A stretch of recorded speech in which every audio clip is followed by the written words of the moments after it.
السلام عليكم ورحمة الله وبركاته. أهلا ومرحبا بحضراتكم في فيديو جديد من فيديوهات قناتكم كورة في الجول. وزي ما احنا متعودين دايما يا شباب بنبدأ بالصلاة والسلام على سيدنا رسول الله صلى الله عليه وسلم.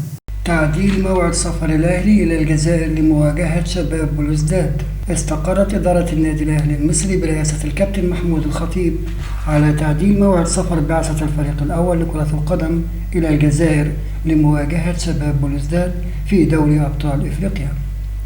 ويستعد فريق الأهلي لمواجهة نظيره شباب بلوزداد في المباراة التي ستقام في 9 مساء يوم الجمعة المقبل ضمن منافسات الجولة الرابعة من دور المجموعات لدوري أبطال إفريقيا.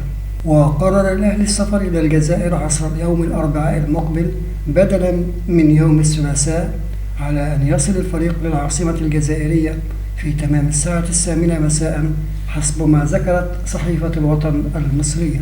ومن المقرر أن يخوض فريق الأهلي بقيادة السويسري مارسيل كولر المدير الفني مرانه الأخير بالقاهرة على ملعب التتش في 11 صباح يوم الأربعاء قبل التوجه إلى مطار القاهرة للسفر إلى الجزائر.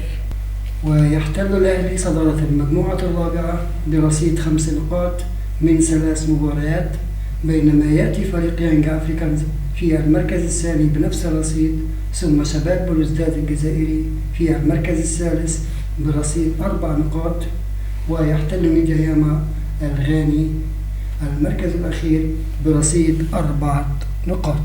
وبكده نكون وصلنا لنهاية الفيديو. شكرا لحسن استماعكم، والسلام عليكم ورحمة الله وبركاته.